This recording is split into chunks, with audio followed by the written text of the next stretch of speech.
The softer a band's music is, the more the band members hate each other.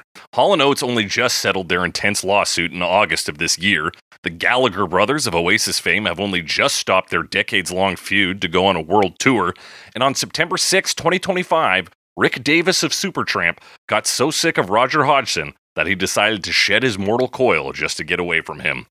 So well known and all-encompassing was the hate that these two band members felt for each other that they almost made a whole album based on their relationship. Quote, "We realized that a few of the songs really lent themselves to two people talking to each other and at each other. I could be putting down his way of thinking and he could be challenging my way of seeing life. Our ways of life are so different, but I love him. That contrast is what makes the world go round and what makes Supertramp go round. His beliefs are a challenge to mine and my beliefs are a challenge to his," said Hodgson. The idea was eventually scrapped, and the band's sixth studio album, 1979's Breakfast in America, was made with a focus on songs that felt fun. Leaning into the pop side of prog pop, the British band was able to knock out their best-selling album, hitting number 1 on the Billboard 200 Albums chart for 6 weeks, and charting at number 1 in Norway, Austria, West Germany, the Netherlands, Spain, Canada, Australia, and France. The singles were a commercial success as well, with one Davis Penn track performing well in the US and Canada, where it hit number 15 and number 6 on their respective charts. The song has gone on to turn up in TV shows including The Office and Supernatural, as well as films like Magnolia and I, Tonya. Although its legacy is clear, the meaning of its lyrics remain hotly debated. Is the song about one-night stands, quitting cannabis, leaving Christianity, or does the fact that the song title references the proposed name for the scrapped concept album mean that this too is about Davis and Hodgson's contentious relationship? That's right, we're talking Supertramp's Goodbye Stranger on Cover Me. Goodbye, stranger. It's been nice. Hope you find your paradise. Glad to see you. Point of view. Hope your dreams will all come true. That's right, it's Cover Me, the only podcast that compares famous songs to their many cover versions to find out which one was up before the dawn. I'm your host, as always, The Snake, joined by my shining co-host, Alex Mildenberger. Alex Mildenberger. He is nice. What's going on, man? What is going on?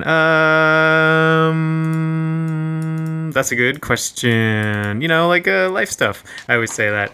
No, I have an extra long weekend this weekend. Extra long weekend. Well, I took off Friday and Monday, so Okay. it's a 4-day weekend. Off It's nice. Friday and Monday. So yeah. Okay. Just And do you trying to guys make the most get of the weekend. The 30th as a holiday yet? No. No, you don't. No, we don't. Can you remind me what holiday That's that is? National Truth and Reconciliation Day. Truth and Reconciliation Day. Yeah, the current Alberta government is not going to acknowledge that. It's not big on doing anything good. No. So, no, we don't get that as a holiday. We don't have a holiday till Thanksgiving, which, of course, for us is like mid-October. Mid-October. I think it's a good time for it. It spaces it out, you know. These Americans are so stressed because they've got Thanksgiving go and straight Christmas are from- like back to back. Yeah, and you got to see your family like twice in close quarters there. Yeah.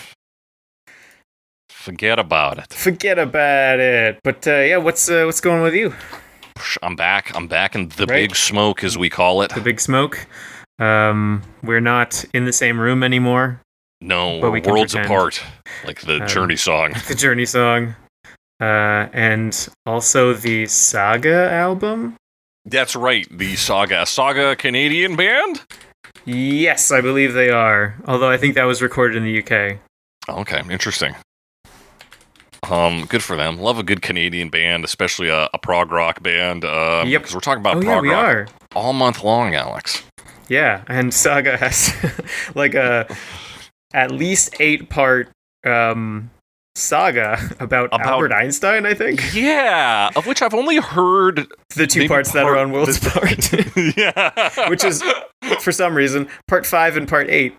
I don't know how that works. I honestly don't know. Like, I've never dug into that other than I heard it existed. If Saga was like the Beatles, we would all be like chewing up this 8-part like Albert Einstein Yeah, saga. that would be like but- its own E EP. Yeah, they would have re-released it No and like idea. mixed it. There'd be music videos and shit. But yeah, I'm unfortunately, way too Saga. busy listening to Amnesia. Amnesia. Love that song. Yep, that's fun. Yeah, great album, that one. Wind 'Em Up, of course, also on that. Their one Yep. like actual hit. I think they do have another hit. So On the Loose, you also hear from On the Loose, Saga, also and from that one. same Yeah, album, and then one from a different album, Scratching the Surface. Scratching the Surface. You better okay. come up for air. A new experience to get can't- you there. Those are the ones Can't I've say heard. I know it. The way you're singing it sounds like Saga. I can recognize Yeah. that. But Those are the ones I've heard on like classic rock radio. I haven't heard other ones. okay, I think I've only heard Wind 'Em Up and On the Loose on classic rock radio. Yeah. But you know what I've heard a lot of on classic rock radio, and we often talk about music that to us has always existed. Right. This is the music that like got me interested in music, and that is Supertramp. Yeah. I mean, definitely one of the first ones I remember hearing about when getting into classic rock. Yeah. Supertramp, and like they have some really like iconic, far-reaching songs. You know, Mhm. stuff that I always heard on the radio. Like I'm looking at the first like 1, 2, 3, 4, 5, 6, 7, 8 songs of theirs on like Tidal, like top tracks, and like yeah. all of them I would hear on the radio, and I think they're all incredible. And then there's also like some more if you keep scrolling down. Oh yeah, rattling off that list. That's "Breakfast in America," "The Logical Song," Yep. "Take the Long Way Home," "Goodbye Stranger," which we're talking about today. "Give a Little Bit," "Dreamer," "School," "Bloody Well Right." Yeah, it's when you hit Yeah. "Lord Is It Mine" that we're I'm like, I starting don't know to go that deep one, cuts. but like I'm good with like other like Asylum, Hide in Your Shell, Crime of the Century, obviously, and like Rudy. They're further down, but like that They're gets further radio down. play. Oh, yeah. classic rock radio, and then like other stuff that's maybe a little I don't know. Like I guess let's talk about the history a bit more. That's just about Supertramp, but like I do remember to talk a little bit about our history. Yeah. So we met in the 7th grade and didn't talk about music till like the 8th grade, I think. Because I remember in French class one time being like, by the way, what kind of music do you listen to? And then you mentioned Supertramp specifically, and I was like, oh yeah. Because I think you had seen them at that point. I unfortunately saw Supertramp in the year 2000 when Yeah. Roger Hodgson was not touring with them. No. First concert I ever went to, one of the biggest disappointments probably of my life, that's especially too at that point. And I think I've talked about it on the show as well, how I really wanted a concert t-shirt and never got it Never because got a the show was too t-shirt. bad. Very sad. It But was also, a real like, bummer. you were 7? Yes. Yeah, that was. So I remember talking about that. And then I think I said, like, what's your favorite band or something? And you're like, probably Supertramp. And then I said Rush at the Rush. time. Because that's what I was saying at the time, even though I only said it because one time I got pressured into telling someone my favorite band. And I was like, I don't have one. And they were like, no, you have to pick something. And I was like, Rush, I guess. And then it worked So I just, well like, enough, said so that you for, just like, tucked that in. 6 Yeah. years or so. You had the shirts to back it I had the up. shirts. It's not like I didn't like Rush, right? Yeah. But yeah, that was the main reason. It was one time someone's like, "What's your favorite band?" I'm like, "Well, I've been listening to a lot of Rush." So I guess Yeah.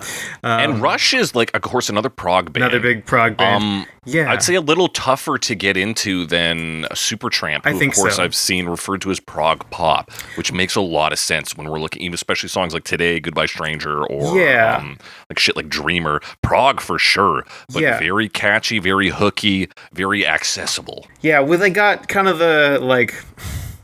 I mean, if you look at their like Wikipedia description, then it will tell you that Rick Davis is the like blues and jazz guy, and then Roger Hodgson's the pop guy, right? So like Okay, combining yeah. their sensibilities, especially because like prog rock. Maybe we should talk about prog rock. 'Cause, like, Of course, progressive rock. what is prog rock? Yeah, sure. For progressive rock, I always thought it referred to like, excuse me, the idea of like progressing the genre. Like they want to bring it forward. I don't think that's what it is, but that was my very first thought of what it was. Looking it up, it's basically rock and roll, but with more of a classical and jazz influence. Right, which I've always thought of it as something that has, whereas your typical structure is like verse, chorus, bridge. Prog rock is like, we're just doing as many sections as we like, dude. Yeah. We're just gonna do stuff, and like classical music has like movements and stuff, so you kind of get that Yes. from there. while also being, I don't know. I mean, I never know enough about jazz to know how that fits in. Jazz is a very like, and this is me cheating, but it's very loose. As much as there are like strict jazz constructs, I think what a lot of people take influentially is the looseness of it. I guess, and like the solos, right? Yes. So I guess that's big in prog rock too, is big solos and virtuosic playing and things like that. Yes, of course. Which you get in classical and jazz, right? Like, and you get a bit of that from Supertramp here as well. Just to say, certainly. like, I was just listening to just like the essential Supertramp playlist on Tidal, and just like hit after hit, and the way these guys use the piano and everything, and the sax, and holy shit. Yeah, I remember. Oh yeah, there's just so much good stuff. Oh, and we talked about it on the show actually. Classic Albums Live. That was the other, we did talk about Supertramp almost 7 years ago. 7 years ago, we went with Jesse. And, shout out to Jesse. Yeah, who? Oh my gosh, he messaged me, and I forgot to message him back. I got to message him back. We got to message him back. So that was like weeks ago. Anyway, so that was a disappointing concert as well, just because like they didn't do a very good job of Crime of the Century. Yes. But which was unfortunate. But yeah, there's so many just really good Supertramp songs, and like you said, they're like a maybe more accessible form of like progressive rock because they have that pop sensibility. What's interesting is I've read about both Supertramp and Rush as groups that are like primarily or like thought of as progressive rock, but also like have a pop element that makes them more accessible. Rush maybe less. Yeah, I would say Rush has some pop hits, but then you look at some of their bigger songs, and it's like these guys are dog. Like there's a density and like complexity there. And we previously talked about their song "Limelight" on the show, and that was one of our big notes. Is like this thing is so there's so much to talk about. Like there's so much going on. Yeah, and it's so like tight. I do, but I was watching some Rick Davis interviews, like just little clips from Rick Davis interviews, because I was like, listen to him sing, and I think his voice is great. But I was like, what does his talking voice sound like? I've never heard him talk, or I hadn't before, like a couple days ago, and like he just sounds like a normal guy. Like he doesn't sound that much like his singing voice. But he was talking about their song Cannonball, right, and how much he likes it because he can just like play one chord over and over again. Because it's like mostly just on one chord, and then it's very funny, like on the keys there. And I was like, we value virtuosic playing, but also sometimes need a break. Yeah, and well, like a lot of like it's Davis on the keys. Like a lot of the stuff he does, you can tell he loves to hammer those keys. Yeah. Like, and sometimes he just picks like it's maybe 3 chords or something, but just blasts them with his whole heart. He like him and Jim Steinman, I think, would get along. Yeah, because it's like they bang those keys. It's like to bang those fucking keys. Oh my gosh, what would a Steinman Davis joint sound like? That would be something else. That's something. I don't know if it would like ever be able to exist. Like, I don't know if they would be able to finish it together, like work together in that way. But it would be a fascinating combination. It would either be like they don't combine well, so no final product could come out, or they'd be like, well, the song's 30 minutes long now. We still got about... I wanted to spend like at least 10 minutes just on G, Yeah. And then, but you can change for the rest of it.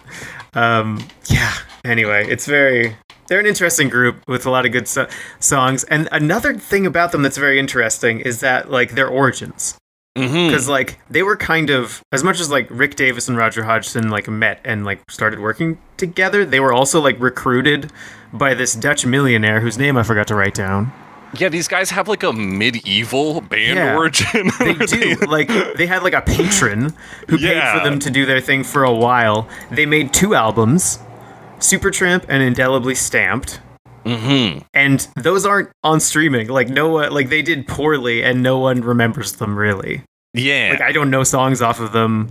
And even I had a Supertramp, the autobiography of Supertramp. It's one of their greatest hits albums, and it has a song from those early albums on it.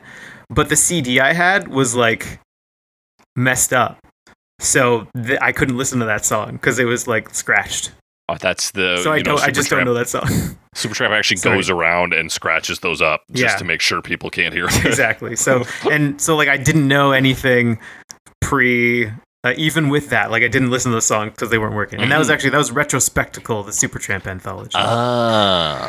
which I got out of the library, scratched. Scratched up, yeah. So yeah, like if you go on Tidal, it starts at their third album, Crime of the Century. Yeah, and then this is, did you say fifth? Sixth. Sixth. So Yeah. because it goes Crime of the Century, Crisis What Crisis, Even in the Quietest Moments, and Breakfast in America. Yeah, and like, I mean, Crime of Century's great.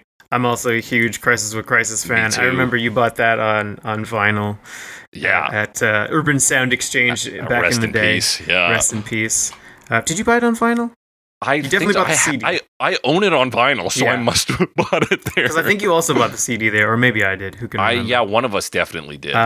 If it's in my closet, then I bought it, but I don't remember. Yeah. But yeah, all really, really good albums. And like, they're also a band that did way better outside of the UK, at least at first. So they ended up, and that's kind of one of the reasons for the title of this album, relocating to the United States.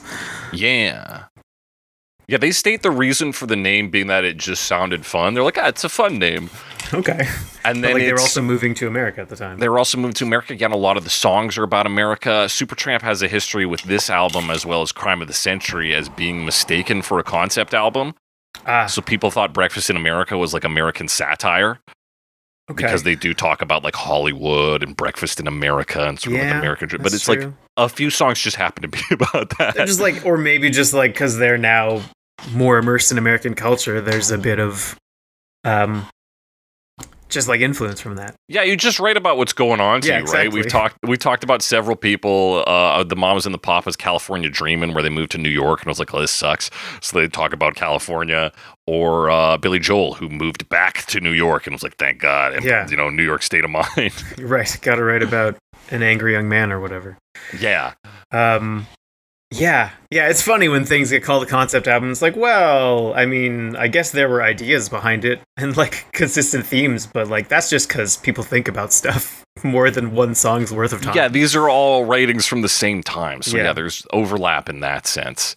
That said, Goodbye Stranger, I was shocked to find is highly debated. I was online very here. surprised by the debate on like the meaning of this song, and I think that they're all wrong and all right because I think it can just be a very general thing. But Yeah, I think this is a real 8 Miles High situation where Yeah. it can be about multiple things at once, But I do want to open us up to the lyrics here with a Song Facts quote. I'm going to read a comment here from Please do. Jacob from Bratislava, Slovakia, who says the following. He says, guys, I think those saying it's not about Mary Jane, aka marijuana, never smoked or only smoked a little. Once you encounter marijuana as an addict, then you get to realize all those things about strangers, devotions, and early morning wake-ups. If you could find one line that wouldn't fit the heavy smoker narrative, the conversation could be over, but you won't.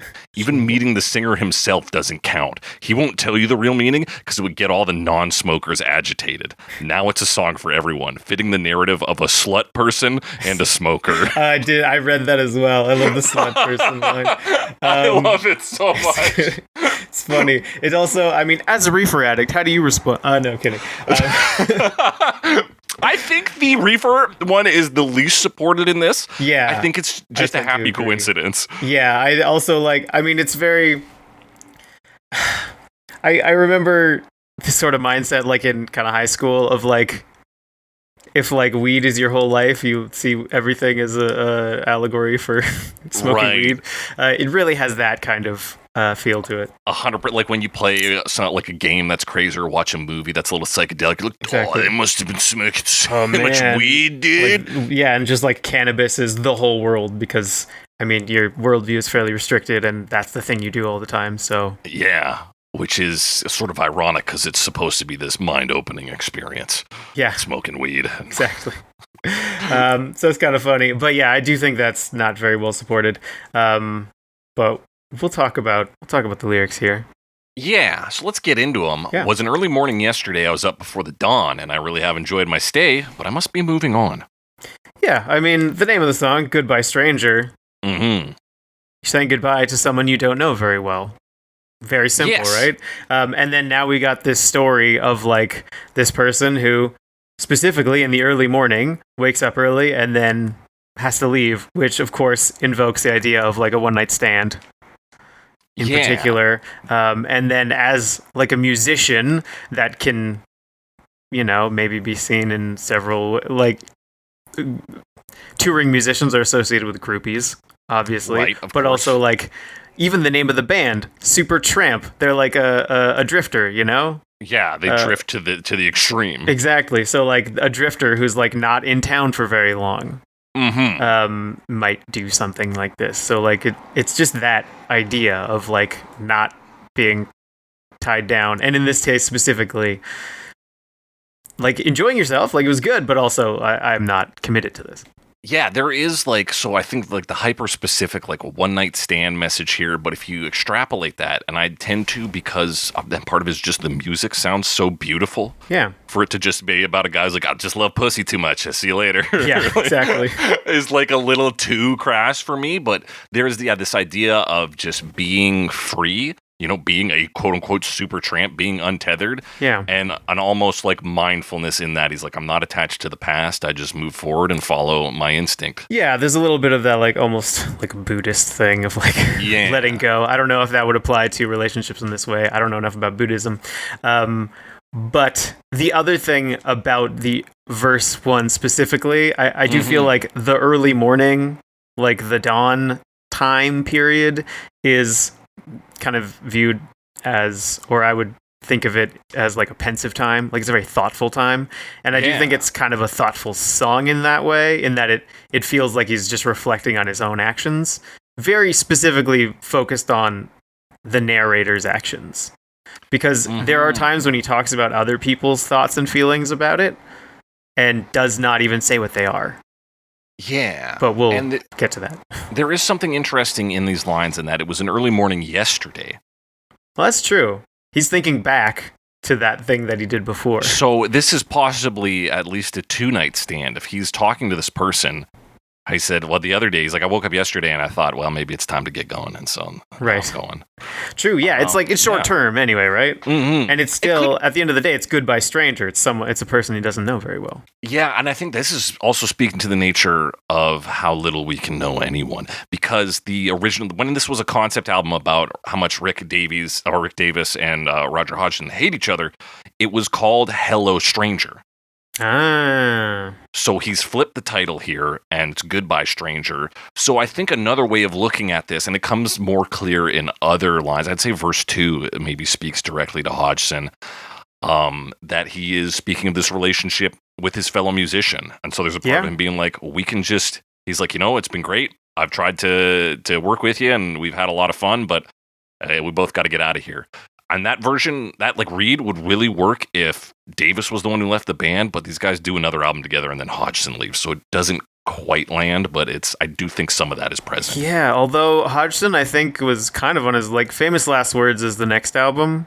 Mm-hmm. And he left like partway through, I think. Okay. Or like he was like on his way out while they were recording. Yeah, even what I've heard from the recording of this, there's like 3 quotes from different people. Like an audio engineer was like, yeah, everything was really cordial in there. It seemed like everybody was getting along great.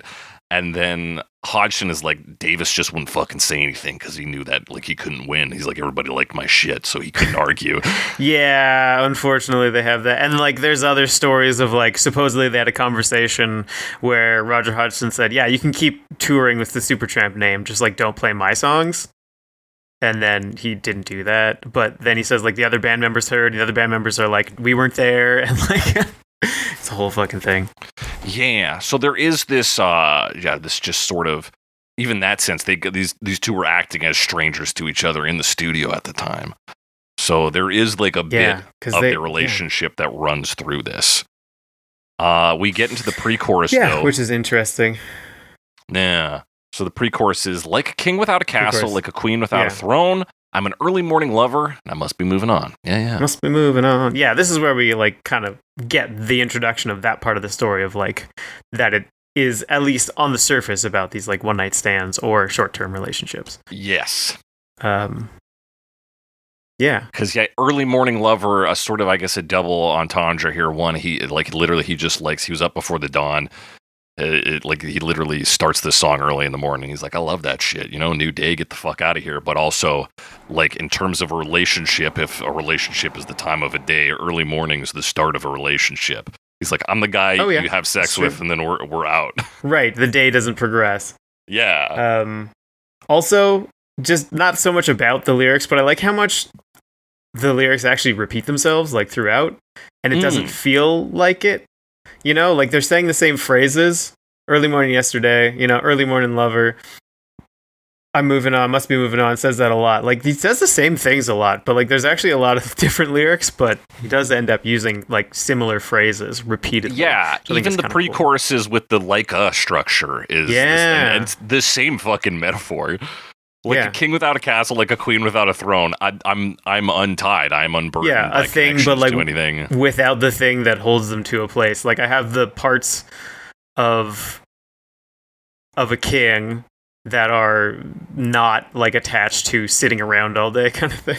Yeah, he's like, I'm like, and because he talks about in one line later about sort of like how there is feel no sorrow, feel no shame, a very literal take on one night stands. But well, these are beautiful and maybe perhaps noble and human, much like me, because I'm a king without a castle. So there's this whole song is wrapped up in like in this idea, this sort of like golden hour haze of beauty. Yeah, and it's also a bit of a contradiction because like, what is a king without a castle? Like, how can you be a queen if you don't have a throne? And like the throne itself being the like synecdoche for the like just being royal, like, you know, like the power of a queen. Yeah, or a king. with these stations without that thing, what are they? Yeah.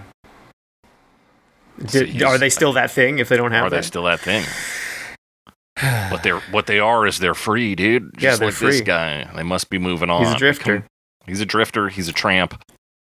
He's a early morning lover. Verse 2. Now I believe in what you say is the undisputed truth, but I have to have things my own way to keep me in my youth. Yeah. Some of these verses are so vague, but I do think there's a lot there. I mean, when I heard this, it made me think of, like, basically what he's saying is, like, you're right, but I don't care. Not that I don't care necessarily, but, like, but I have to do things a different way. Like, that's not necessarily the right way. Like, I have to do things for myself. Yeah, he's like, I can't be a follower and I can't be your follower. I have to, in order to keep myself living, to keep me in my youth, quote unquote. Yeah. To feel like I'm alive, I have to do things my own way. Yeah, which, I mean, you can look in terms of, like you said, like the relationship between Davis and Hodgson, because it's like, okay, you're right, like the things you're doing are good, and obviously, like, it's getting them hits or whatever. Yeah. But, like, I still have to do things how I want to do things. Yeah. And then the other thing I thought of was, like, if it's in terms of a relationship, like a short-term relationship, like if the other person was kind of like, he's saying, I need to leave or whatever, this is over, and then they're either saying, like, I don't know, maybe they're getting upset, they're mad, they're saying, like, what you're doing isn't fair, you know, all that kind of stuff. But he's like, no, you're right. Like, I'd feel like I've been in that situation before, where someone like criticizes you and you're like, that's all fair, that's all right, and then he's taking the extra step of saying, like, but I'm not going to address that, like, because I think that, like, that's not how I want to live my life, kind of thing. Yeah, he's like, I'm not going to argue with you because you are right. Whether this person is like, hey, you can't leave me. Like, that's not how relationships are supposed to work. He's like, well, you're right, but that's not my lifestyle, and this is what I do. Exactly, and another kind of like contradiction, sort of, where it's like, yeah, you're right, I'm not going to do it. Yeah, it does paint him a little bit selfish as well. Yeah, that's true, and like it's kind of an acknowledgement of that too. Like you may call it, like he doesn't say it explicitly, of course, but like yes, he acknowledges that it's at least in some way like distasteful, but like it's still the life he's chosen. Yeah, every day. Yeah, and so he's like, hey, listen. You might not like it, but this is what I'm doing. And then boom, pre-chorus 2. Like a ship without an anchor, like a slave without a chain, just the thought of those sweet ladies sends a shiver through my veins. And I will go on shining like brand new. I'll never look behind me. My troubles will be few. Yeah, so again, like you said, we repeat the double simile line at the start. This one, even more specifically, things like a ship is specifically held down by an anchor.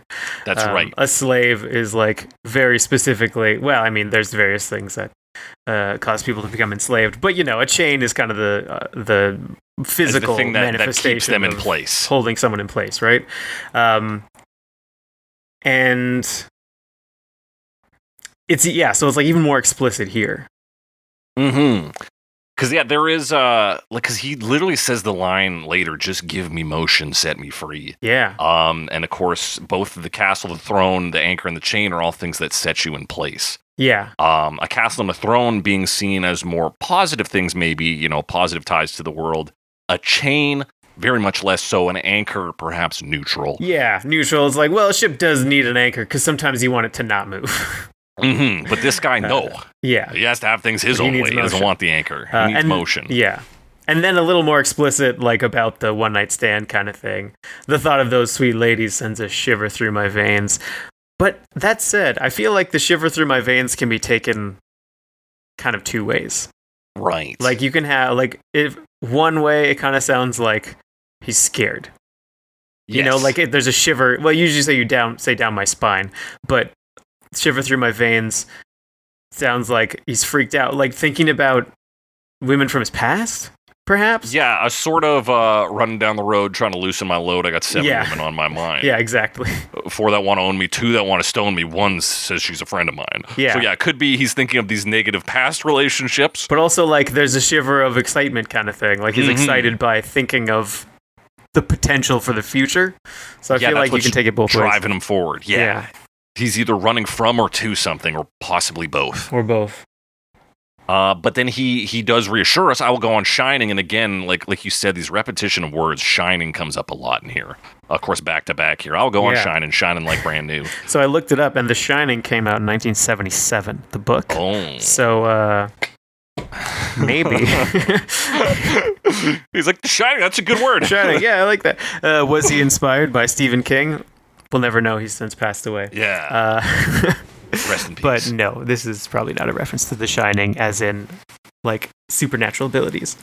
But again, this like early morning, like golden hour, he's gonna shine like brand new. He he will move from these relationships, and he will move through life without being dragged down by attachment.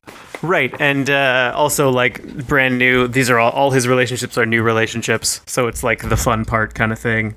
And also, like you mentioned with the early morning, right? Yeah, Shining could Like be a similar brand to new that, day. like shiny new thing, shiny new day, you know. And then, of course, if we're using the metaphor of him talking to Roger Hodgson, he's like, dude, there's so much else to do rather than just being a band with you and me, 2 dudes who hate each other. Right, And like they both have so much potential that they could do separate from each other. Yeah, and he's like, the sweet ladies could just be like the metaphor of opportunity, where he's like, I'm excited for whatever is next, like whatever's over the horizon. Exactly. And yeah, he's like, I'm just going to keep going. I'm not going to worry about, the breaking of this relationship. Yeah, which is unfortunate. I have heard. I'm trying to remember. I don't remember which of them it was. I think it was Davis. And now I don't have a source for this. I read it years ago, but it was like an interview, and the way they described like them growing apart as artists was like so sad to me. Yeah, well, I think they have like a real dynamic energy together. And I like, think although they do have it's quite awesome. different sensibilities, it is very interesting how they were able to bring those together for at least like 4, maybe 5 albums, depending on how you look at it.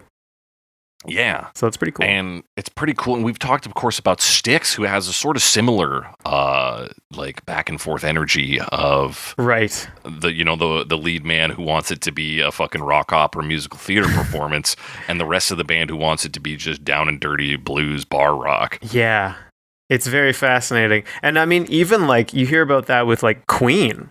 The sort of competing sensibilities between like, Freddie Mercury and I guess maybe not necessarily the rest of the band, but like, for example,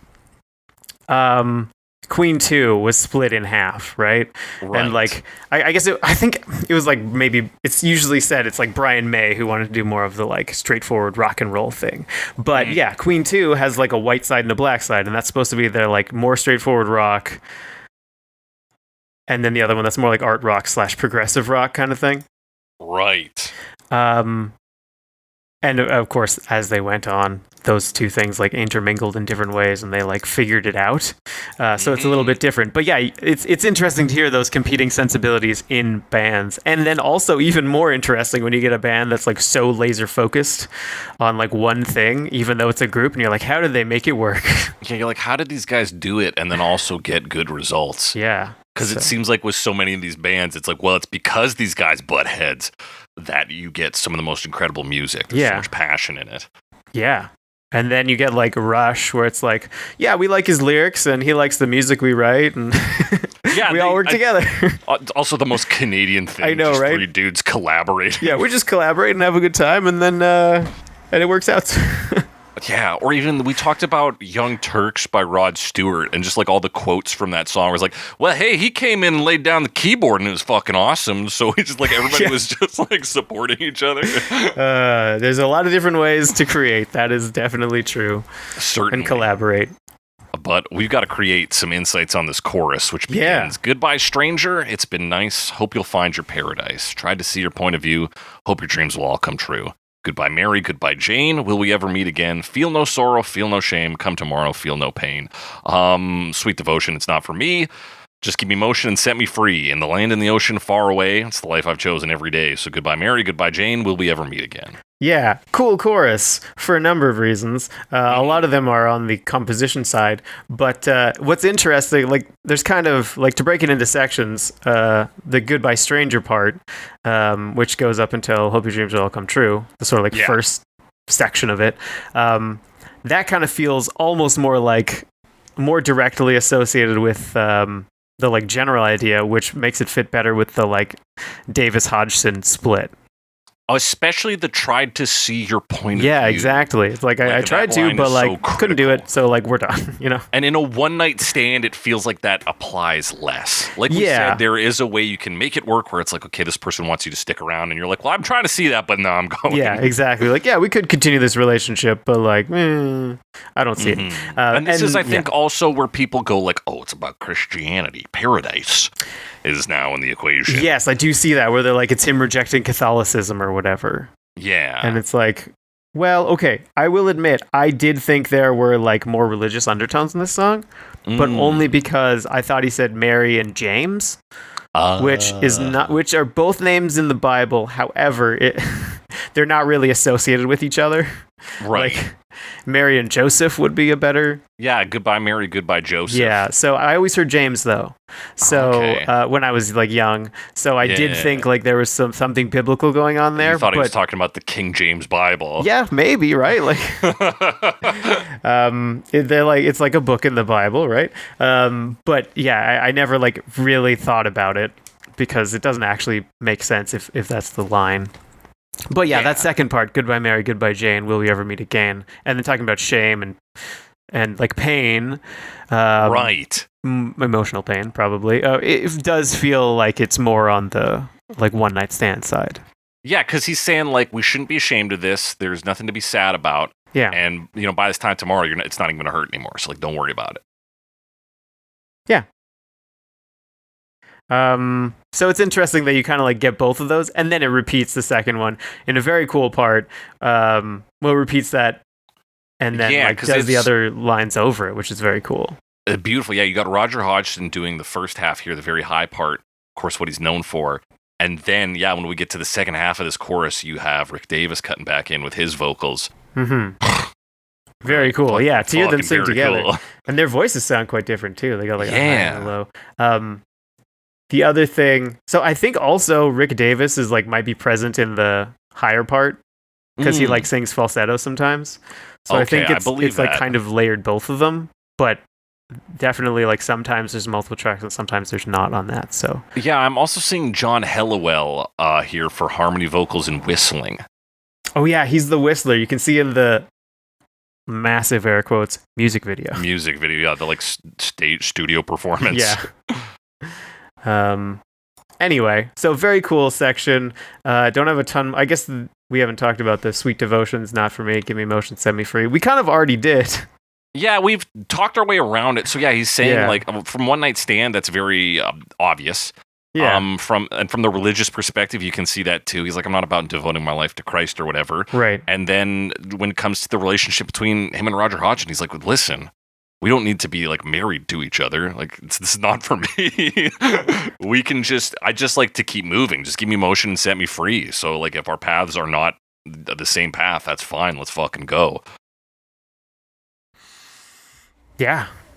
Yeah. And like some other words to the effect of like, I need to move and like go to other places and like explore. I mean, I guess that's the other part of it, implying that like it's preventing him, holding him back from like striking out and exploring these new The untested land and the waters. ocean. Yeah. Far away. And like that's who I am. I'm a drifter. So like I've made this decision basically. Exactly. So like I have to go with it, and like this is what I And want. it feels so good because the music around it is like, yeah, this is the best thing you can do. It's a very upbeat feeling song. And then, of course, will we ever meet again? Open to the wild possibilities of life that our paths may cross someday, but probably won't. Yeah.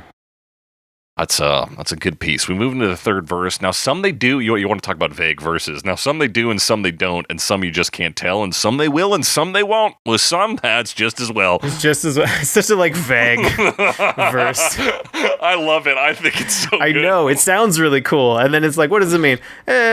Well, I mean, in terms of one night stand, like sometimes you get it, sometimes you don't. Sometimes you don't. Some people will fuck, some people won't, and for some of them, it's probably best that you don't fuck them. Yeah, exactly. Which, like, fair enough. But I guess, like, more generally, it just sounds like this really, like, the attitude, I think, is more than anything important, right? Yes. Like, he's just kind of, like, going with the flow. And even, I mean, I tried to tie it in before. It doesn't tie in that well, but he's talking about, like, a ship without an anchor. And, like, that is something that's just going to get blown around. Right? Yeah. Like there's no, well, I mean, obviously there's like rudders and stuff, but you're more likely to just not have less control over what you're doing. So with the like drifter approach, he's definitely like going with the flow kind of, right? Like, and following more following just like his feelings and like what he wants to do. Feelings and the way things go. Yeah, there's like a road wisdom to this kind of like vague talk. Exactly. Some they do and some they don't. It's just like jumping on trains or whatever. Yeah, there's in the hit Canadian TV series Trailer Park Boys, there's like a catchphrase one guy comes up with at one point where he's like, well, it's just the way she goes. And they use it a bunch, and he's like, well, sometimes she goes and sometimes she doesn't go, and that's the way she goes. And it's like, yeah, it's about the same. Like, sometimes she goes. sometimes she goes, sometimes, and that's it. He's like, sometimes things happen, sometimes they don't, like, people do this or they don't do it. Sometimes you just don't know. You gotta know when to hold them, when to fold them, when to walk away. It's that same, like, sort of just loose advice. Yeah, and it's like, it's vague, but yeah, like you said, there's like a wisdom to it. Yeah, there's like, if nothing else, he like you said, the attitude is so important, and Yeah. it feels laid back. Yeah, which is his approach. That's his approach, Because and he you know wants what? to, follow his whatever. His path, he's riding the wind or whatever. And you know what? You may say that's foolish. In fact, you can laugh at my behavior. That'll never bother me. Say the devil is my savior, but I don't pay no heed. And I will go on shining like brand new. I'll never look behind me. My troubles will be few. The devil. Again, The devil. Christianity comes up here. So if he's refuting Christianity, obviously the devil must be his savior, right? Yeah. Well, also cool.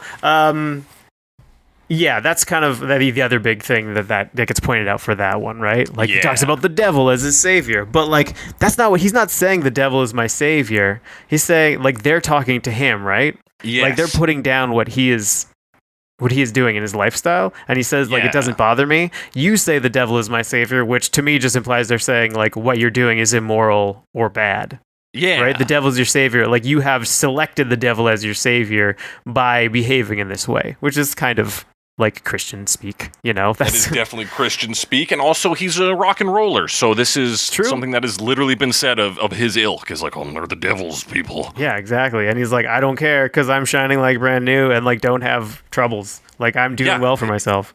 There's a bit of like changes, like by the time your words have gotten back to me, I'm already a different guy. Like, like I'm brand new, so it doesn't matter to me. Yeah. And it's also like a good repetition. I do like the progression of the pre-choruses. Yes. Very cool. Um, And I like how a lot of the like they change the words but keep the structure. I do like when you change the words but keep the structure. Yeah. And You know, it's like you have different sets of verses. Anyway, very cool. it makes it feel more personal. It's a bit of that like maybe prog sensibility where it's like, well, we can change things just Might as as much well. as there is a repetition in this as well. It's like, oh, we'll change this up. Yeah, so directed. And of course, and this is accompanied by the way he sings it, but shining like brand new. Feels good, dude. Feels good. Yeah. It lifts you right up to where you get to the chorus. Now this chorus, is there new stuff in here? Eventually, I think. Oh yes, I'm leaving. Got to go. Yeah, it's a little different. Got to go. I'm sorry, I must tell you. Goodbye, Mary. Goodbye, Jane. It's almost like ad-libbing. Like, it doesn't necessarily sound like it, but if you look at it, it's like, yes, I'm leaving and have to go. Like, okay, yeah, well, that's what the song's about. Yes. Yeah, it's straight up just ad-libbing because they're just... And then this leads into the fucking ripping guitar solo, right? Yeah, a shockingly simple guitar solo if you watch the video. I've been performing it. It's a lot sleepily. of effects on it, isn't it? Yeah, it's like wah mostly. Yeah. Which, well, we're not talking about the instrumentation, but, you know, But I think we're about to. 'Cause We are the about last to. lines that the genius says is, go and believe it, I've got to go. yeah. Allegedly. Which I've also heard is just him saying, I believe it in live versions. Yeah. Which, because, yeah, he believes his own philosophy. I believe it. I've got to go. And then boom, wah guitar. Let's talk about the instruments. All right, let's do it. What a song. What a Piano song. right off the bat. I mean, the like Wurlitzer. We start with there's a Wurlitzer and a Rhodes on this. That's right. Good stuff. Yeah, start with those like Wurlitzer chords. I found my digital piano has like a Wurlitzer setting. I was playing around with it this week. So It's a lot of were you fun. able to replicate this a bit? I mean, I know the first chord. That's all you need, dude. Dun, dun, dun, dun, dun, dun, dun, dun. Yeah, and that's kind of like, I mean, it's a like little like Wurlitzer rhythm, little EP rhythm, and it's a lot of fun. Mm-hmm. It sounds really cool. I guess it's a riff. It's just a really good Wurlitzer sound, you know? Yeah, there is like, so is that all? Because there's like a buzzy noise there too, doing like maybe the root note or something that. Yeah, I think that's also the Wurlitzer. I think that's just also the lower the end, right? Wurlitzer. So you play Okay. like the low A or B. Low way. Yeah, I think it's an A. I'm trying to remember what the chord is. Anyway, yeah, in the bass, it's just like the bass, the left hand, I guess. Yeah, but yeah, Well, I think it's all whirly. And yeah, and it fills that space. And like you said, it almost sounds like a riff, but not quite, because it has like its own little rhythm to. Yeah, it's very cool. And then pretty quick, you get Rick Davis in here. I was out the morning yesterday. Yeah, that first like verse is very cool because it's like, I mean, it's like solo keys and singing. It just sounds very cool. What a cool guy. Yeah, it has that Before the Dawn Song. feel. Like, it's cool guy, cool song. It's your more, very like, pensive gentle feeling feeling. part, right? Yes. It adds some gravity to what he's saying, because we do kind of hear him as this thinker. He's like, well, let me tell you something here. It was early morning yesterday. I was up before dawn, and we got the beautiful piano. And he's okay, yeah, this guy's got something to say. But yeah, it sticks around like that until the pre-chorus, and then start to build a bit. Adds a few things. Doesn't change the underlying like rhythm from the EP, but like you know, you get these really like intense distorted guitar chords. Yeah, guitar chords, drums hit in. Pretty quick. I say it changed a bit, but it actually changed quite. Like not that much happens, but it feels very different. They're big. It's boom, dum. That's like that prog rock gravitas coming in. It's like when things are big in prog. And then the drums come in too. They got this like 16th note cymbal thing going on. Exactly. And then, but this is only like part of a pre-chorus because the later pre-choruses are longer. This is the one that we call a pre-chorus, but it's really in between the first two verses. Yeah, and so it is musically different from the verses, but like how we like to do our pop song structure, we usually get two verses before a chorus. You either start with a chorus or start with two verses. Mm-hmm. And so then once we end the pre-chorus, before we get into that second verse, we kind of drop back down into the like just the EP, but with the cymbals are still there. So we still got like the drums. Yeah, so there's just a little extra energy as we're coming through verse 2. Yeah, which also so verse 2 gets like I think a little more bass, and I think it might be this is where like the Wurlitzer first comes in, just a little bit. Okay, yeah. But it's very quiet. Oh yeah, it's just like because the bass does a kind of interesting play on this, where it almost stutters every time it plays a note. So it's like this, Like two. There's like 2 in there, and it's very tight. So you can hear it a bit there in verse 2. You'll hear it a lot more on the chorus. It's very simple bass, but I do like this sort of stutter start he does. It's very interesting. Yeah, it's almost like I guess if you play the bass with 2 fingers, you just go like one and then like just. Yeah, you're kind of like there's a small delay between you hitting this note twice. Yeah, so we get that. We finally got a bass guitar in here. We got some drums rolling in. The next, we hit the second pre-chorus, and we hit it with a fucking explosion. We get this organ screaming in. Yeah, so that's where the Wurlitzer comes in, like for real. Mm-hmm. We're whirling. Wait, I'm saying whirling. no, that's a Rhodes. I'm sorry. That's the Rhodes? I'm saying Wurlitzer for both. That's a Rhodes organ. We're on the road, dude. Wurlitzer is the electric piano sound. Rhodes is the organ sound. I did get them mixed up. This is where it like comes in first. No, I'm sorry. Yeah. I'm calling it a Rhodes. It's a Hammond organ. Oh my gosh. That's a Hammond. Oh my god. Oh my gosh. Okay. Get it together. I know. I tried to clarify, but I used the wrong things. So Wurlitzer worries. is similar to a Rhodes. Yeah. It's a Wurlitzer here. And a really handy way to know that is the Hammond organ is called the Hammond organ and So sounds it's an like organ. an organ. It's Yes. also called a Rhodes organ. Oh, is it? Well, there you Sometimes. go. Sometimes. So you were in the right ballpark. But Anyway, folks, it's it's a Hammond organ here. Sorry, not a Rhodes. It's been a Wurlitzer electric piano to Yes. this point, Which which you can tell because it also sounds like that. It sounds like a Sounds piano like with one, yeah. electricity. Exactly. It's got a good EP sound on it. Mhm. Yeah, this is our first full-length pre-chorus. Yeah, like you said, it explodes in there. We get that real like ripping organ. And yeah, the guitar chords still. Yeah, there Yeah. it is. Which, like, also, like, that organ kind of like cool church music, you know? So people trying to get that religion read on this, True. there's a little musical to support that. Yeah. So yeah, there's your pre-chorus. There's a bit of a section between the pre-chorus and the chorus, though. So Yeah, cymbals yeah. give us like a few seconds to breathe, and then the Wurlitzer starts to play the "Goodbye Stranger" like main melody. Yeah, it plays the chorus melody, and it's a very interesting because we did just get this big build up, and then that kind of just tightens everything up. We're right back down again to this very gentle do do do do do do. Yeah.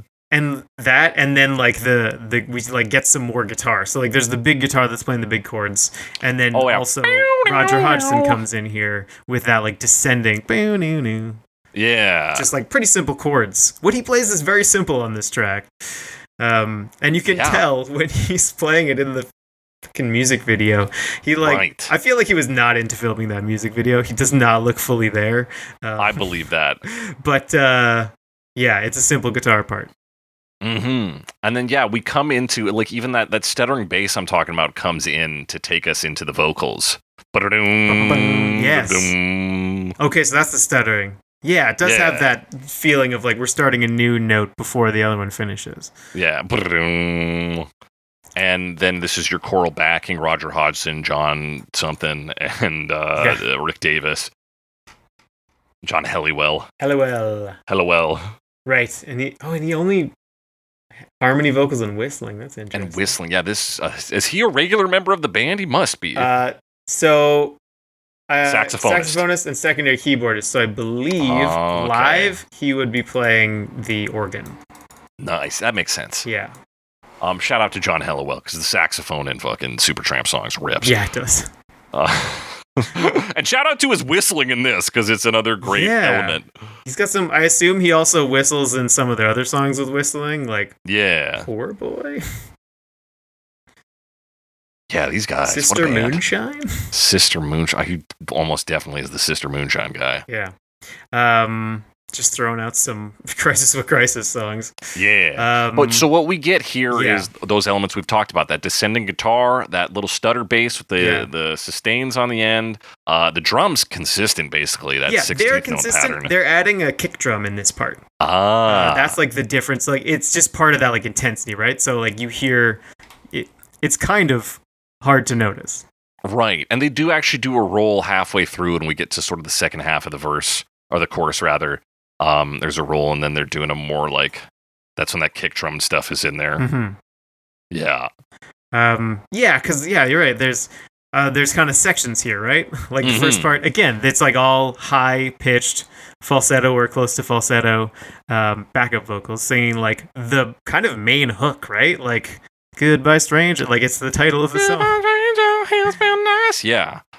And then that does the two sections and then like repeats, and then it keeps going as Rick Davis comes back and does the other line. So it's got a cool like counter melody thing going on where they're going back and forth, but then they sort of join up at the end where they start to sing the same line out of sync and then sync up right at the end. So it's a very cool effect. Yeah, and with the drums getting a little bigger, like they start playing like some open hi-hat or something too. So we get that adding to this sense of building. Like the counter melodies come in, we're like, well, something's fucking happening. Like there's a huge amount of energy here, and the drums are like, yeah, there is, dude. We're going somewhere crazy. And then they meet up. Yeah, for that end, and then they just like by the last word, they sing, meet again, and then they're just like harmonizing there, or like at least in unison. So yeah. So yeah, that's your prog in this pop song. Is like the chorus itself is a miniature prog like element. Yeah, it's a really cool structure that you just don't hear very often. Yeah, which is like a lot of prog music. Absolutely. And then of course, how do we make this even poppier? After this chorus, we've got snaps. We got finger snaps. Yes, for like a bit. Well, I guess it's for this like verse. But it's not like a huge part of the song. Yeah, and this is for the some they do and some they don't, which of course, like adding finger snaps to that is such like a cool dude thing to do. Like, hey man, here's some beat poetry advice for you. Yeah. And then it's beat poetry. So there's that, and then the other thing that comes down here comes in here is this like muted guitar. Yeah, that's kind of chopped up wah guitar. Is that the one that? Yes. Which seems to all be wah. At first I was like, is he sliding around or something? But it's like, no. Again, in the video you can tell he's like playing the same note. Yeah. But just like using like a wah pedal or something to change the sound, which is pretty cool. Like slowly. Cool sound. That's verse 2.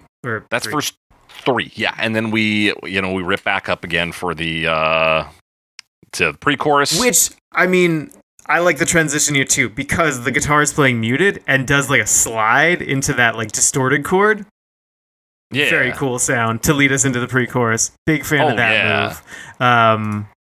Because you just like it's and then just like boom, those big dramatic chords again. Yeah, very good move. Then we undercut that again. This is where we get the whistling in with the chorus melody on the piano. Yeah. But other than that, I think it's pretty similar here, right? Yes, absolutely. For the like before we get into the chorus proper, but like kind of transition into it. Yeah. And so it's like this is the chorus again. Same build as the last one. Yeah, the difference here being that like the falsetto part gets another track. Yes. At times. So like right at the start of Mary and Jane part at 3:33 is my timestamp. And then other than that, it's like pretty similar with the drums increasing in complexity and then the Davis vocals coming in. That said, the Davis vocals really do build here. This is kind of our outro almost, so like you get into those more like ad-libby lines after like the 4-minute mark. Yeah, because we've extended it now, so we're doing more of the chorus. Yeah, he's like, I've got to go hit the road. I'm sorry, I must tell you goodbye, Mary. Yeah, awesome stuff. Awesome stuff. Yeah, so then like 4:26 is where the pop song ends. We get that chorus ending, the meet again. Yeah. We got this like this what instrument is that's got to be one of the keyboards. Or is that the guitar? Let me see. Yeah, because I wrote down EP. I think it's the EP. Because then we get the guitar screaming on wah after. It's like a trill. You could probably play it Yes. on different instruments, but I do think that is the Wurlitzer. I believe that. And this is him doing his yeah. big "I'm leaving" moment, which sounds like echoey and far out. And then 440, we hit this guitar The solo. guitar solo, which is also a very cool guitar solo, and like the beginning of it though is basically the muted part from before, like just playing the same note. Yeah, just pushed up front in the mix. Like Yeah. now you just get to hear it. Yeah, exactly. And then I don't know, it's really cool. Cool sound on that guitar, and like there's also like some vocal sounds. There's like some whooping and stuff. Yeah, some woo-hoo, some Yeah. real like falsetto just messing around. I don't know. It's one of those guitar solos that just sounds really cool. I'm like, I can see that it's simple, but it's like, yeah, I really like it. Yeah, I think there's a few publications that like spoke really highly of this guitar solo as well. So it's regarded as being pretty good. I love it. I think it Man. rips. And they fade it out because there's nowhere to go from here. They're just like, we just gotta fucking Yeah, fade out on the solo. Cool solo. cool solo. yeah. Great song. Great song. I mean, it's just a total classic, you know? It's like looking into it, you can see that there's like all these complexities, but it doesn't really feel like it. It feels very natural. So they really made these like slightly less conventional things very palatable.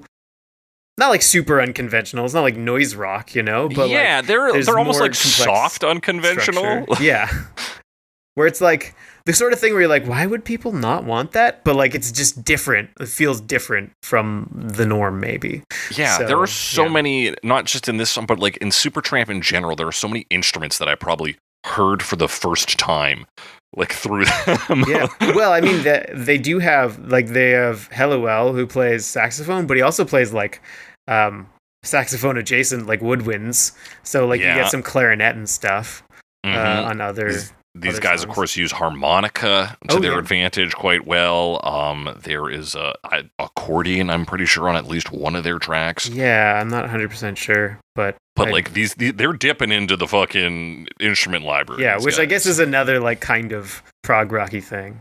that is another hallmark of the genre. Is like we're doing weird instruments. But that's the song. We gotta dip into some covers, but first, a short break. I'm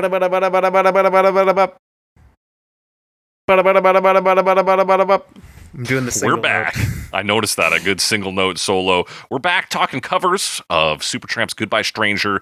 I figured we didn't need to talk about the music video. Is there anything you wanted to say about the music video beyond what you've said? All I said, Roger does not seem that into it, but it's just them performing it, so.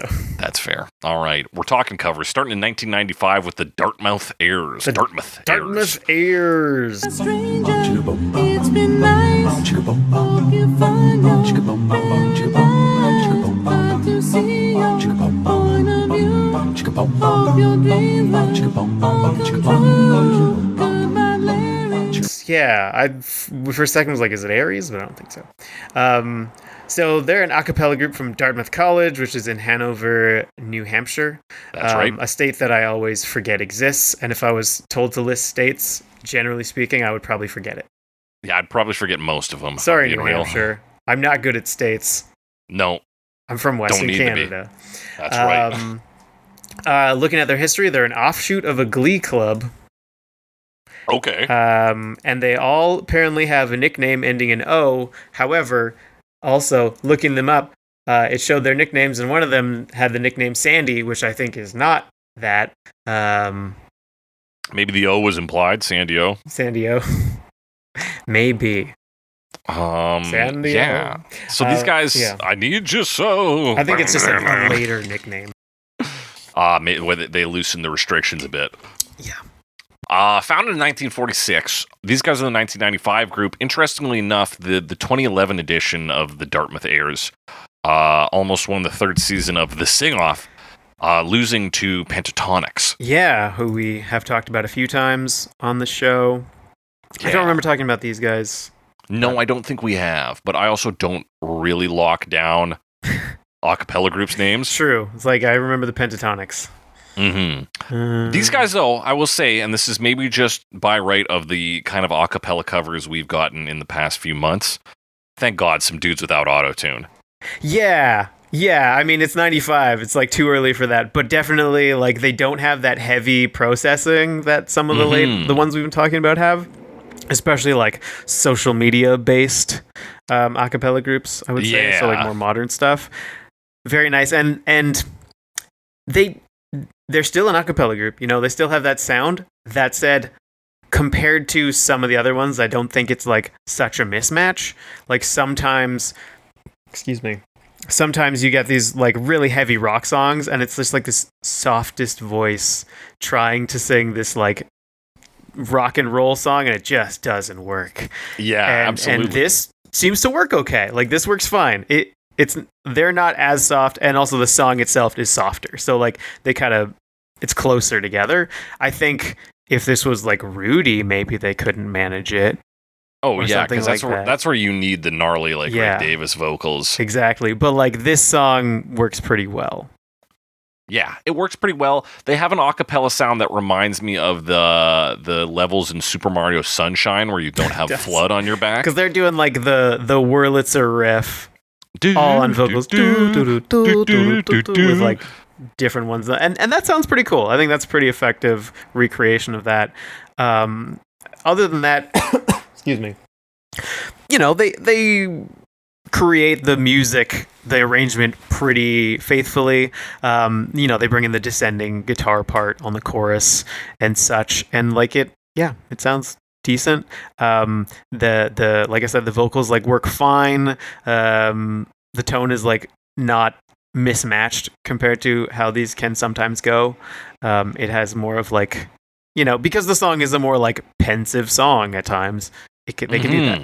They can do that. It's the like to that lead singing, like you said, fine, which for a cappella is high praise.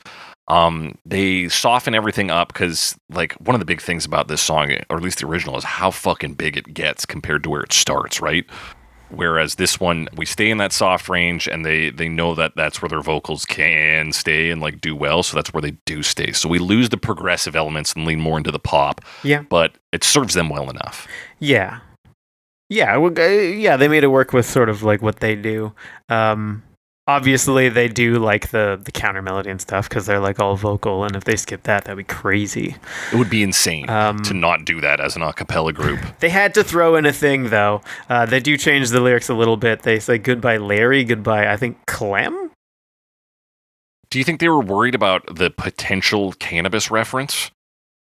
Or were these just like maybe people they knew?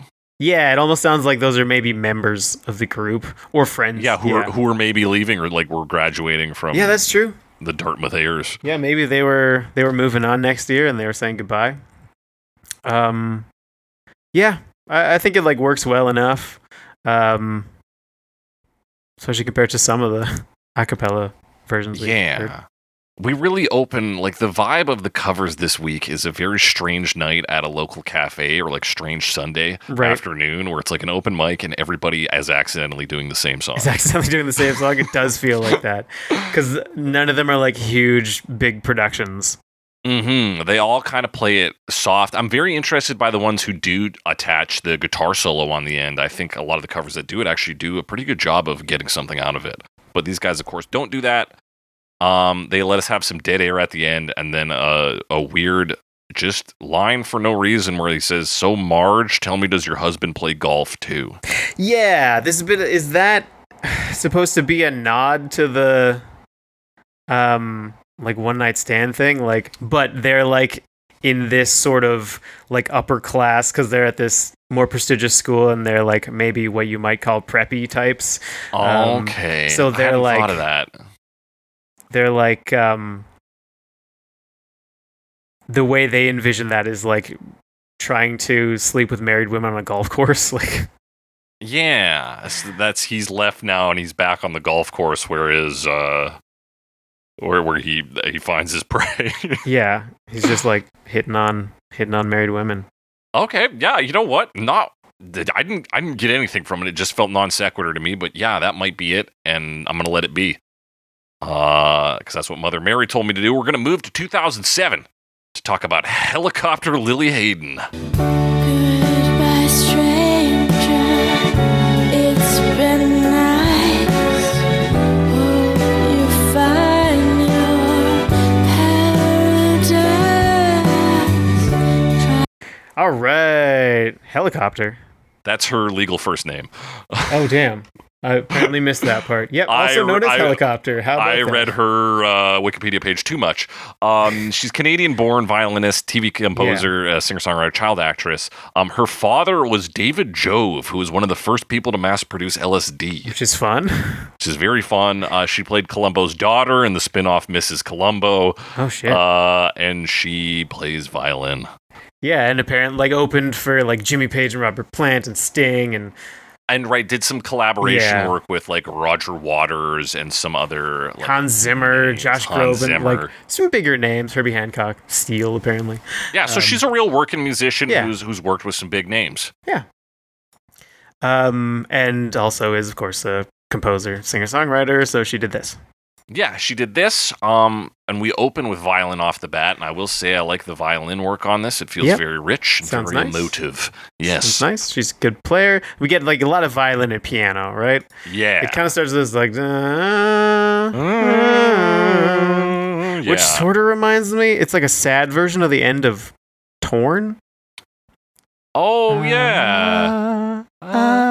It did have my brain searching for a reference. It sounds 'cause like it felt something, right? Yeah. I think it also sounds like something else, but I cannot put my finger on it. Okay, yeah. I can't either, but yeah, it definitely is reminiscent of other songs. Yeah, but she plays that 2-note pattern throughout, but there's also more of a riff there.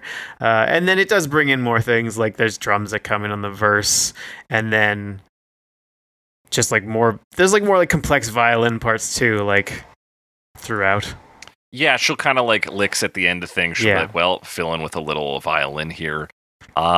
She's definitely leaning into the goodbye part of this song. Mm-hmm. Yeah, it's got that feeling of she's somber. really trying to make this about a somber parting.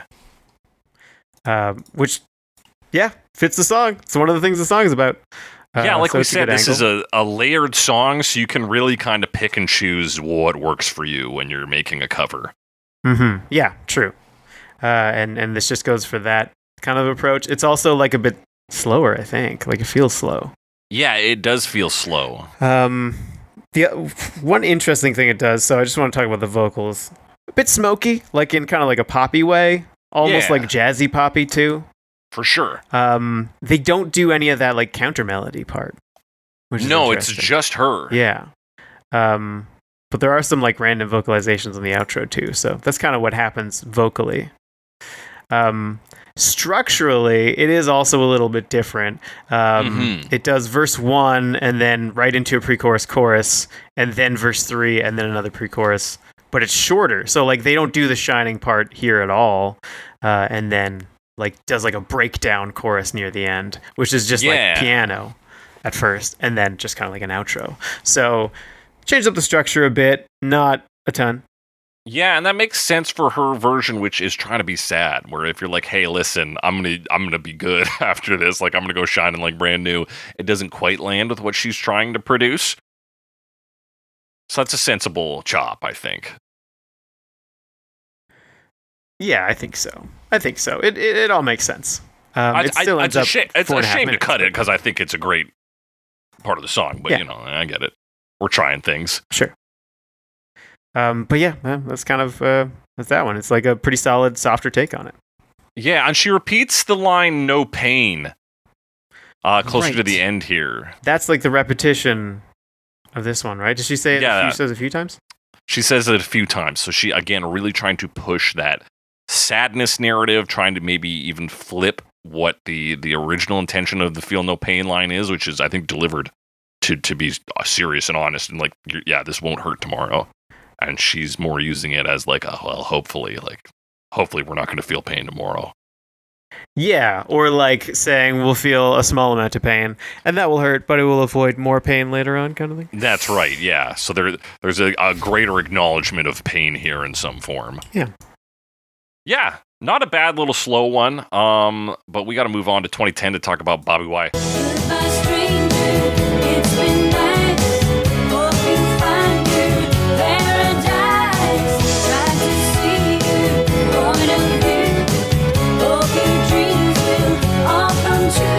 Bobbywhy. Bobbywhy. Bobbywhy. I couldn't find much about these folks. This- They have just this song. Is the only thing that is online by this artist or group or Yeah. what have you. This is their only mark on the internet, their only mark on history. And what it is a low budget country version. Yep. With some charm to it. Yeah. It's definitely. It feels to me like a bit like low budget poppy. Like it's not. I mean, it's fine, but it was a little flat. I thought it was a little Yes. flat, mostly because like they do everything the same on each repetition. Mm-hmm. As far as I could tell, it wasn't like boring, but just a little maybe on the like basic side. I think, one, your instruments do sound a little like straight out of the box, like they're Yeah. just in Pro Tools or something. 2, Bobbywhy has the twang. He doesn't have the gravitas to really carry this. He True. doesn't have Does have the that twang though. depth of voice. He's got the twang. Like, this song is lacking a lot in the lower range. It's very trebly. That's fair. That is fair. It's definitely, which I guess is maybe like a bit of a country thing, but that doesn't mean you can get rid of the bass. But yeah, it has like violins and like a slide guitar too, and Which, like great. Love to see those. a Love to hear piano 'em. instead of an electric piano. So like the sound's different. Sounds a little bit more, I guess, organic in that way. Not that I would necessarily describe this as organic sounding per se. Yeah, it sounds a little too stiff, and that's I would say that was the thing you could do to fix this is more organic sounding instruments Yeah. in here. Get the stand-up bass in there, even if you got to have a bass. Get more of the slide guitar. Get more get a harmonic in there. For fuck's sake, I don't know. Yeah, and I guess it feels. I said it feels flatter. It feels more even throughout because like the piano riff that they play like continues into the sections where it's not in the original, so it ends up feeling more smooth in that way. Mm-hmm. And that's part of why it feels so even. But like, so I did like some of the stuff near the end. Like you said, the vocals like don't have the gravitas necessarily, but like I really Yeah. like the twang when he says "I'm leaving" right at like 4:22, like Yeah, near the end. It's a great move. If he was just a little bit of a better singer, it would land perfectly. Yeah. But I do like that he chose to do She's it. like, I'm gonna yodel. I'm leaving. Yeah. There's also another vocalist for the backup part. That's like a female vocals. Yeah, coming sort in of Dolly chorus. Parton impersonator. Yeah, exactly. Like it's basic, right? Like Yeah. I had to double check. I thought this one might be AI generated at first, and then Okay. it was said 2010, which I know you can lie about, but it just seems like something an AI could generate. Yeah, for sure. But yeah, after his "I'm leaving," we get the outro where they let the violin cut loose, and I thought they actually did a good The job. violin solo, yeah. Yeah, Solo, right? Yeah. That's pretty cool. And then like you get that kind of like distorted guitar sound playing in the back. yeah, just filling out that backspace. Yeah. So if they had maybe pushed like the hootenanny aspect of it a little more, that could have been fun. But yeah, as it stands, I feel like it's just a little bit like middling. Yeah, I think it needed a little more direction, a little more budget in there, a few more takes. But there is something here. Like there's Yeah. something you could work with here. There's probably a good country version someone could do. Yeah. Maybe even leaning into if you take the one night stand angle, lean into some of that sleazier country, that more hootenanny side, and like a sort of bar song celebrating one night stands. Like maybe there's something there. But Yeah, I think so. what there is Has here is potential. a song in 2016 by Black Angus. Goodbye, stranger. It's been nice. Hope you find your paradise. Tried to see your. Not the AC/DC cover group. No, this is the Canadian act from Victoria, sort of I'm going to largely put folk on there. They say Irish music, acoustic roots, Americana, Celtic, blues, Yeah. folk. All those things together, yeah, I think broadly folk is a pretty good label. Yeah. Yeah, and this one is another very gentle piece. We're doing like the lightest Yeah. touch on guitars and things here. We're trying to do some of that early morning feel. Yeah, a lot of them go for, that gentle, pensive thoughtful feeling, which the original has, but the original can get pretty rough with it too. This one, I mean, it's from 2016. It's like a very saturated folk sound, which I think is not so uncommon in that time period. I mean, we still have it, but like I'm thinking like your Mumfords and Sons, your Lumineers, you know, like this isn't so much that, but it's like a bit of that, right? Because they have and they're definitely in that era. This is what's on the radio is literally these folk pop acts. Exactly. So like they're kind of in that range. But yeah, you get like, you know, guitar picking, and then a mandolin comes in, plays a little like riff, and then joins, and like gentle piano chords, and they have like either a brush on the drums or a shaker, and like some violin comes in later.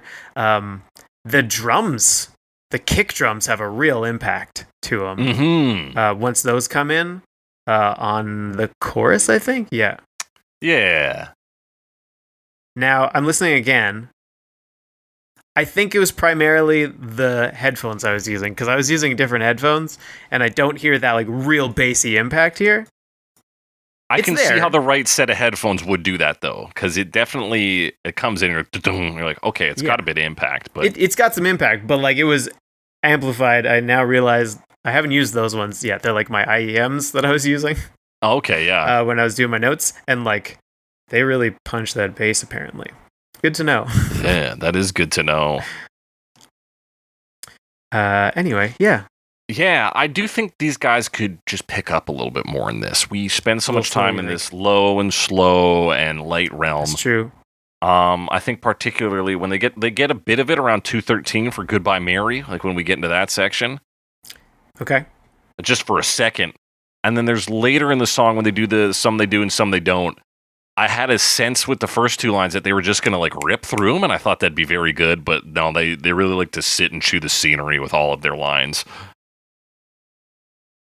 They do. They take it all very slow, which I guess, it feels... I don't mind it slower, but yeah, it does feel like a lot sometimes. And you're like, it can be such an energetic song, you know? Yeah, because there is this pensive side of the song, but also this like proud declaration of like, I am a slut person or cannabis addict. Exactly. Oh my gosh. But what else did I have to say about this one? A couple solos, mandolin and violin solo. Yes. And then they kind of do like a marching rhythm at the end. Yeah. Is this where you repeat "Set Me Free" quite a bit? Set me free, set me free. Set and me also free. No pain at the end. So like they kind of have that as well, similar to Lili Haydn. Yes. But they also like don't do the counter melody. They do a lot of harmonies. And they in fact repeat the first verse to end the song. So that's their other restructuring element. So yeah, it's pretty cool. The other thing I liked, there's like a bit on the chorus where they like kind of slide with the "It's me," which they give it has a bit of like slide guitar sound to it. So it's kind of cool. Even though again, very slow. It's all very slow. These guys are competent musicians. I can feel that. I just feel like this take is a little boring for me. Sure. Just because of the speed, you think? Just the speed, I think, and just, a bit one note in that. We can have that. Like, that's how the original opens, but we're working with a prog pop song. We need a little progression to keep things fresh here. Mm-hmm. And that's why we're progressing to the year 2018 to talk about Greta Panettieri. Goodbye, stranger. It's been nice. Hope you find your paradise. Try to see your point of view. Hope your dreams will all...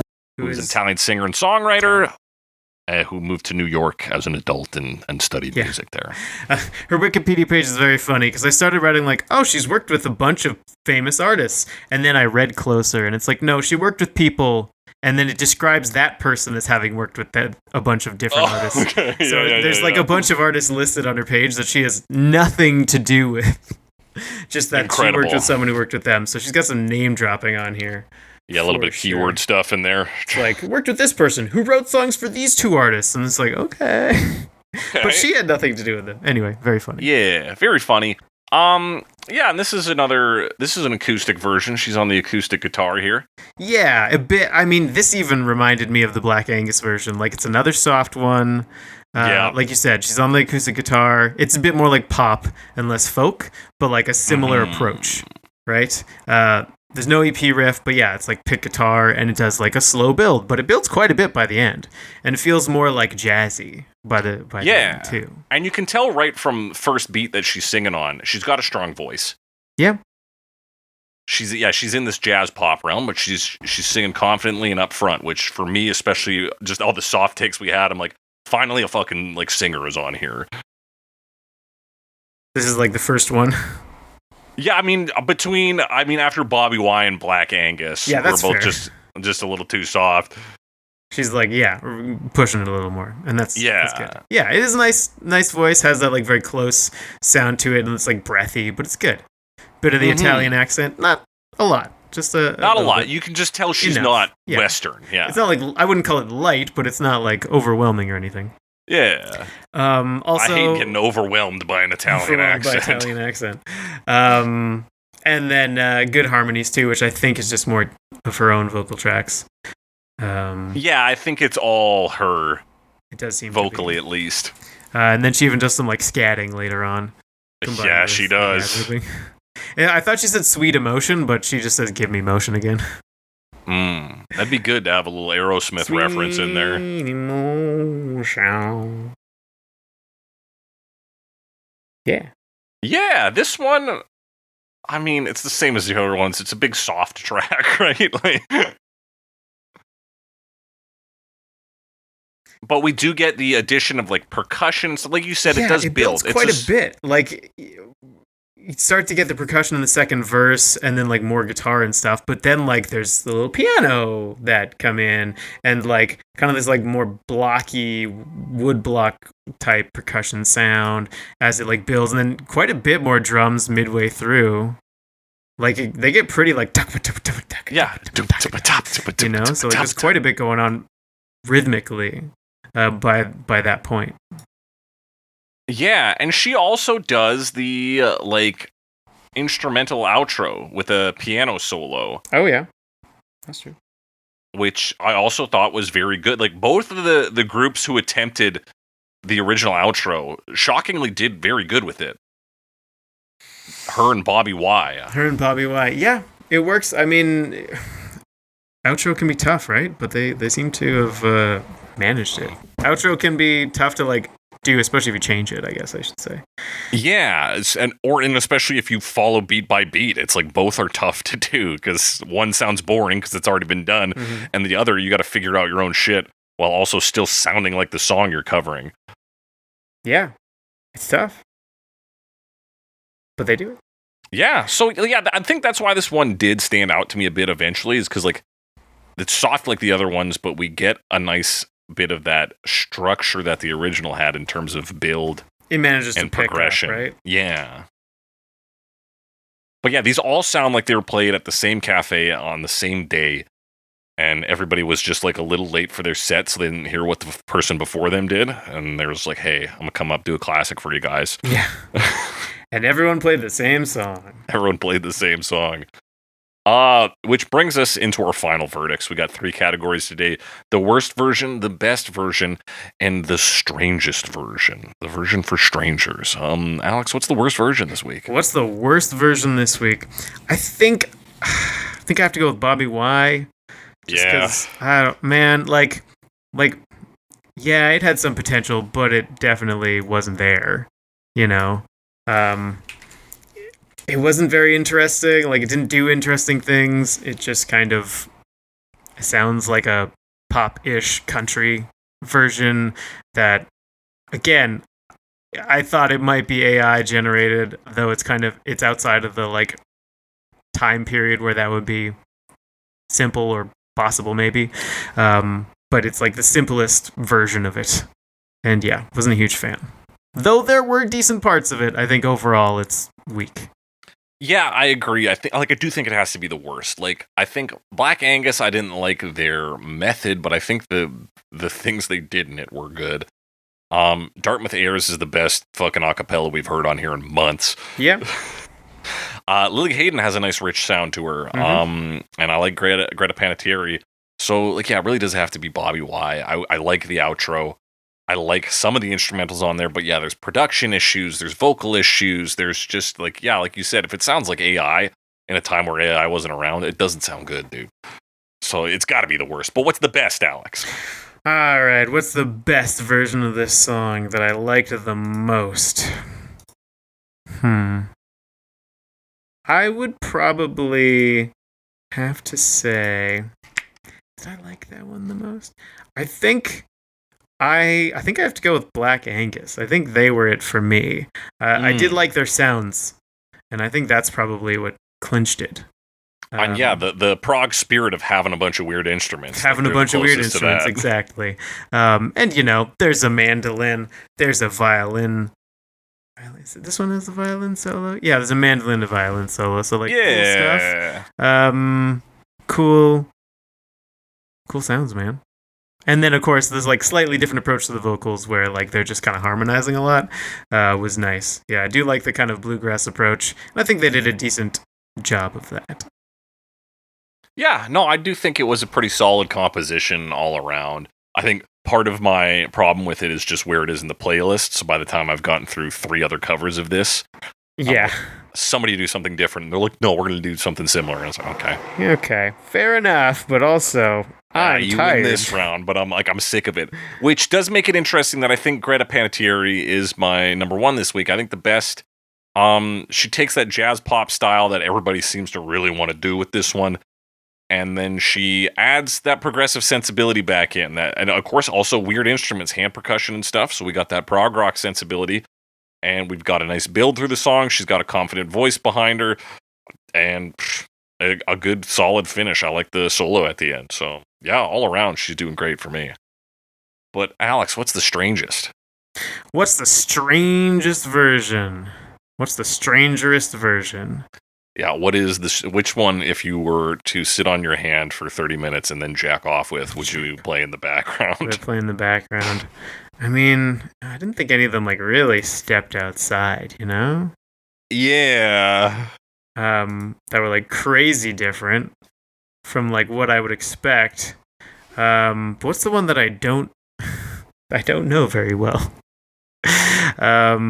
Bobbywhy, because I don't know anything about that group. They are a stranger to me. They don't seem to have anything else going on, except for this song, and there's not even any clear reason why they made this at all. Yeah, they truly are just like, well, we put this out, and then nothing happened. They just disappeared. Yeah, I imagine it was made by someone named Bobby, and they named themselves after the question I had for Bobby when I heard this song.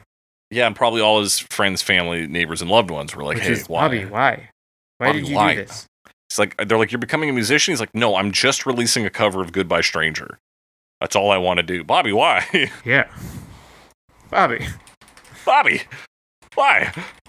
Great answer, Alex. For me, the strangest is going to go to the person with the strangest first name. It's Helicopter Lili Haydn. That is a strange name. That's a strange name. Shout out to that name and to her. I liked her version. It's kind of strange. Because it also has a violin that sounds like other songs that I can't put my finger on. So that's strange. That's stranger. That was strange. A bit strange, folks. But that's our final verdicts. If you got a different opinion, similar opinion, want to talk to us about a version we didn't talk about, of which there's like a couple, you can hit us up on the app Blue Sky, at Snaky Me, at some Alex Wise guys. Send us your comments, questions, concerns, suggestions for future episodes. You can also email those to us at covermepod@gmail.com. Talk to us there. Be sure to rate and review us. We're on all the apps. We're on Apple Podcasts, Amazon Podcasts, YouTube Music. We're on Pocket Cast, Podurama, Podbean, everywhere. Tell your friends, family, neighbors, and loved ones about us, which you can really do this week to get the word out there.